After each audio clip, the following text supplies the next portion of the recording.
16 orang guru non ASN, 3 orang tata usaha ASN, 3 orang tata usaha non ASN, betul? 3 orang tata usaha non ASN, 2, 3.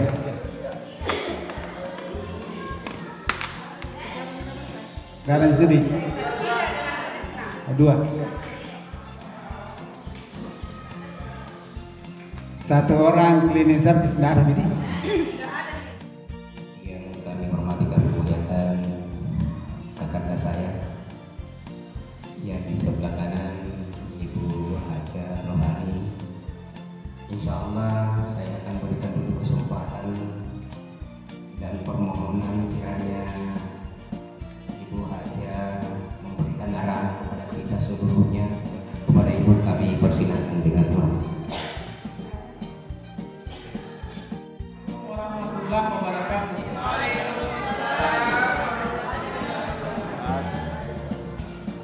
Yang terhormat Kepala DSN Lampang, yang terhormat komunitas ya, IKMBK hasil pelatihan PDWK di Bulukumba. Alhamdulillahirabbil alamin, wassalatu wassalamu ala nabiyil mustafa wa ala alihi wa sahbihi ajma'in. Para peserta sosialisasi yang kami banggakan, maksud kedatangan kami di sini adalah untuk melaksanakan tindak lanjut hasil IKM yang pernah kami ikuti selama 6 hari di Bulukumba ya, bersama pengamatnya MTSN Lampang, Wakil Kurikulum Pak Suwardi, Pak Awal ya, dengan staf Penmat ya, Anit Sumayat dan sempat hadir memang hari ini lagi ada acaranya di Jeneponto. Jadi mas kedatangan di sini bukan untuk mengajari ibu sekalian, karena saya menganggap bahwa kita semua sudah pernah mendengar dan pernah apalagi mengikuti mungkin ya hampir semua guru di sini. Saya yakin dan percaya, apalagi yang DSN Pak ya, iya sudah pernah mengikuti workshop tentang implementasi kurikulum pada madrasah.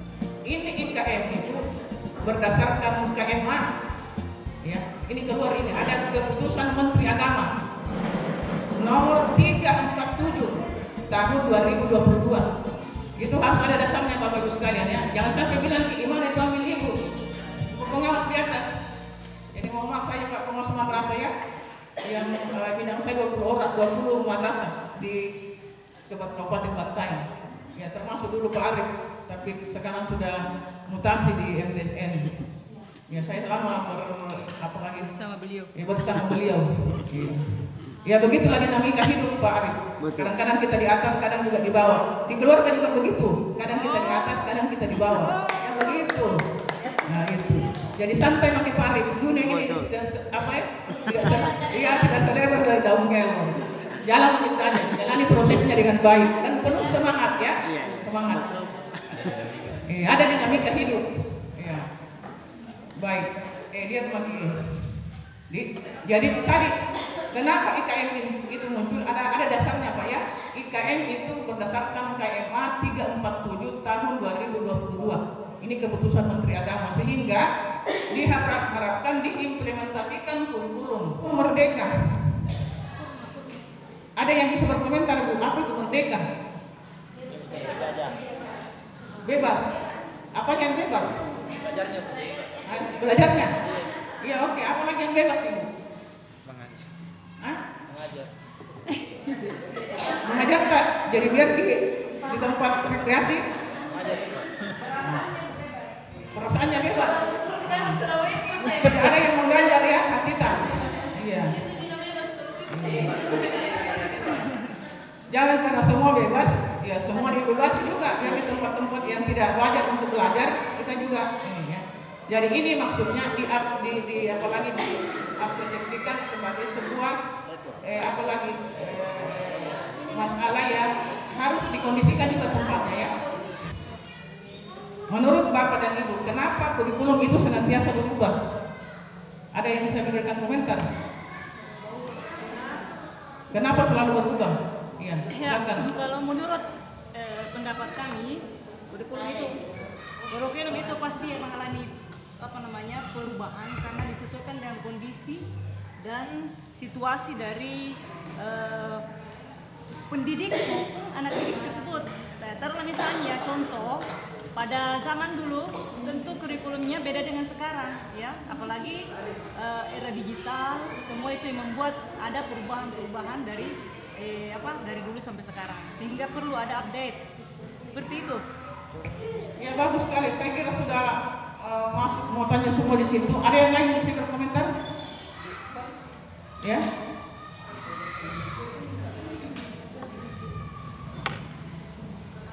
Saya mau yang singkat saja, tapi kena sasaran. Boleh ya, silakan Ibu Sarni.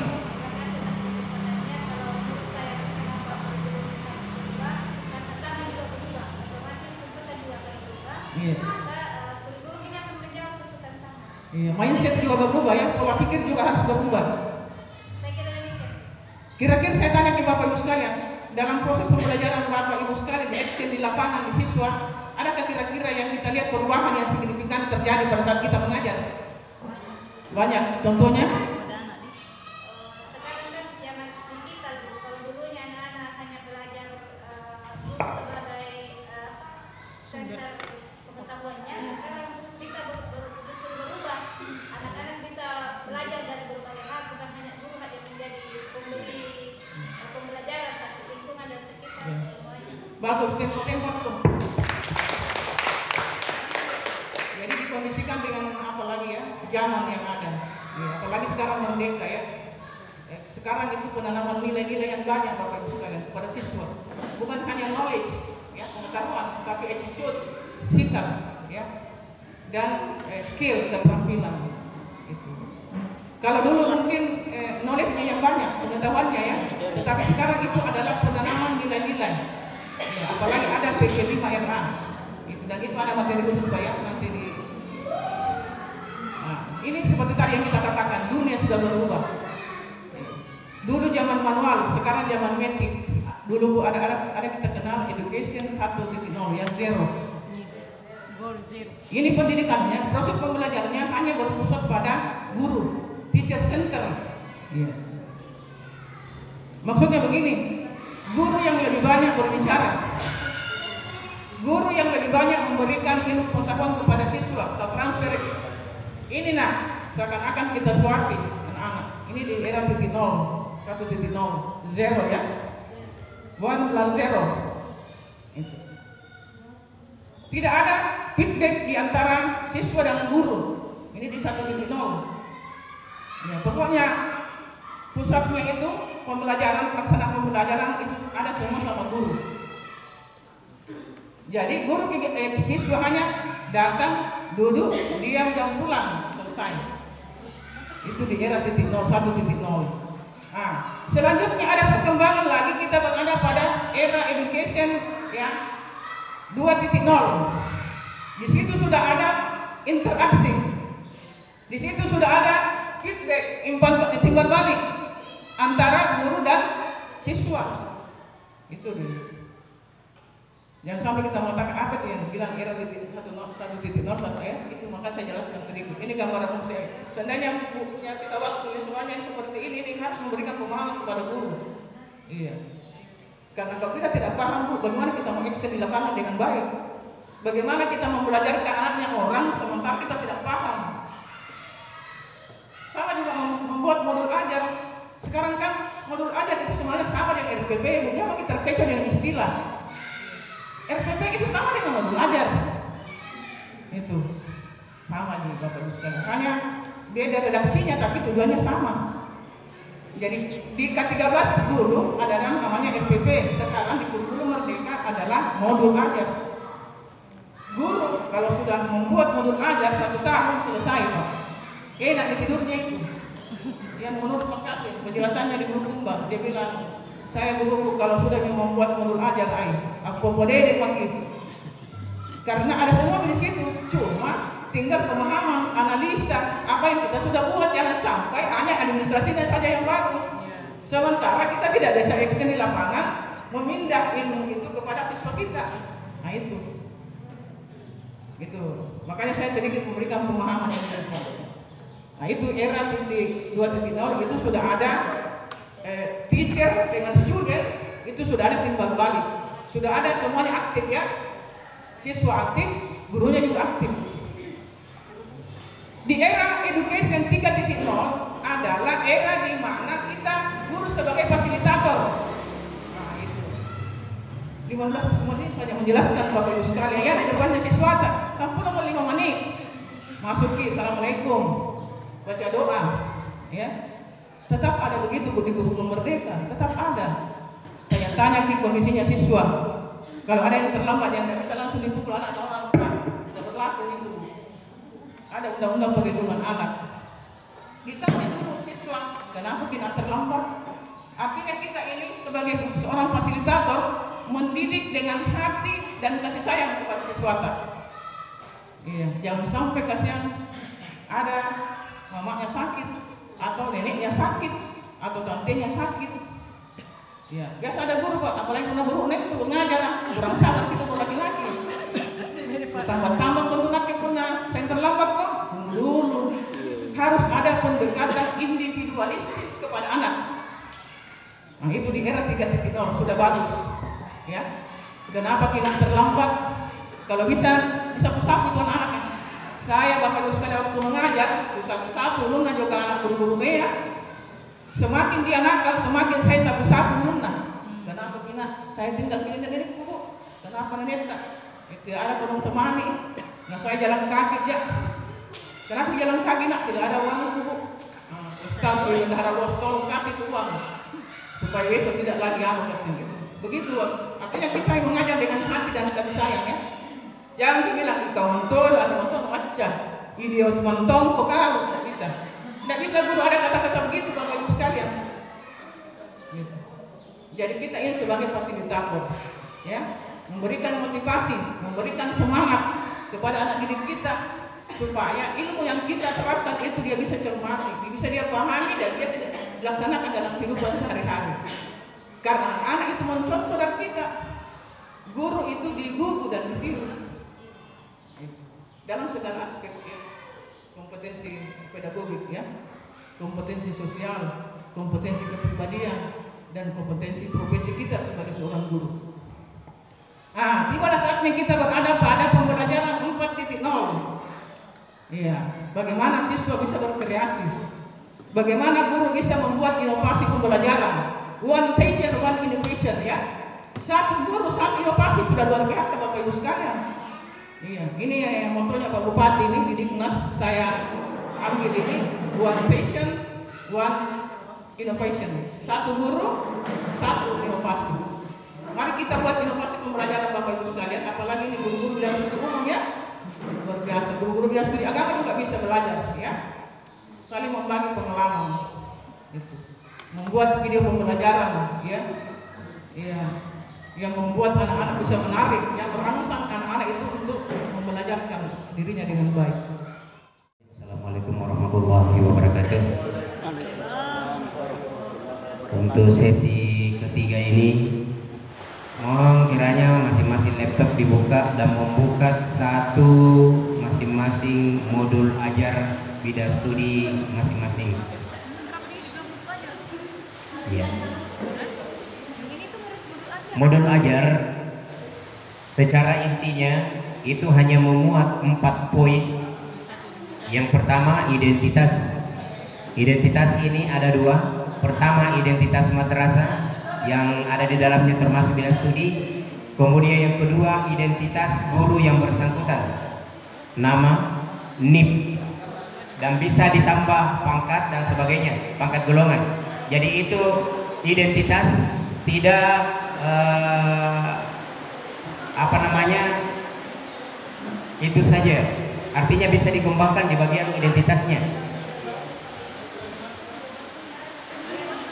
Kalau selanjutnya, apa bedanya RPP dengan modul ajar? Sehingga disampaikan bahwa modul ajar jika sudah selesai 1 kali seumur hidup, bahkan itu sudah kita enak sekali. Dan ini hanya dilihat oleh kepala madrasah 1 kali 1 tahun. Kecuali kalau ada satu perjalanan siklus yang perlu kita kembangkan, ada program yang baru kita kembangkan kembali. Nah, jadi setiap tahun paling kalau tidak ada perubahan, ya paling nama kelasnya kalau tidak bertanggung jawab kelas itu pindah identitas saja, kemudian tahun hanya itu yang berubah. Kalau ada esensi mata pelajarannya, esensi muatan-muatan mata pelajaran itu ditambah, nah itu yang dirubah. Ya. Itu Bapak Ibu sekalian, yang pertama setelah identitas ada tujuan pembelajaran. Yang disampaikan tadi Ibu Haji Rohani bahwa di tujuan pembelajaran itu jangan lagi berpikir karena sudah ada masing-masing di PASE. Di PASE dia sudah termuat di dalamnya ada tujuan-tujuannya. Nah, tujuan ini kita ambil sesuai dengan karakteristik siswa kita. Contoh, mata pelajaran bahasa Arab ada 4 tujuan di situ. Siswa mampu berkomunikasi sampai seumpama hiwar yang keempat. Tapi ternyata dalam 1 tahun itu kita paham siswa kita ternyata tidak seperti itu, maka kita bisa ambil 1, 2, 3 ya, atau dan bisa kita tambahkan berurutan 1 dan tambahkan yang sesuai yang kita mau ajarkan tujuan kita di pembelajaran itu. Nah, contohnya anak-anak mau berkomunikasi langsung di masyarakat umum, ternyata itu targetnya bisa, oke bisa. Tapi kalau tidak, sampai di mana saja yang kita bisa di tujuan. Tetapi secara di PASE itu sudah ada pemerintah membuat. Apa sebabnya pemerintah menetapkan PASE itu? Itulah yang disitulah sesungguhnya letak merdekanya itu dalam belajar. Karena selama ini pembelajaran kita anak SD itu dipaksa untuk paham, untuk menganalisis. Pelajaran SMA berarti tidak. Nah, inilah kurikulum merdeka, maksudnya adalah disesuaikan dengan tingkat kematangan siswa. Kalau SD sampai di sini diajarkan, artinya itu tidak menafikan juga bahwa anak-anak tidak boleh tahu, di atasnya tidak. Cuma anak-anak itu disesuai dengan perkembangan kemampuannya. Iya, itulah yang disebut dengan PASE. Maka kita di MTS SMP itu hanya PASE D. Semua bidang studi yang di PASE itu guru-guru tidak perlu lagi berpikir di mana mau ambil, itu sudah otomatis ada di situ. Iya.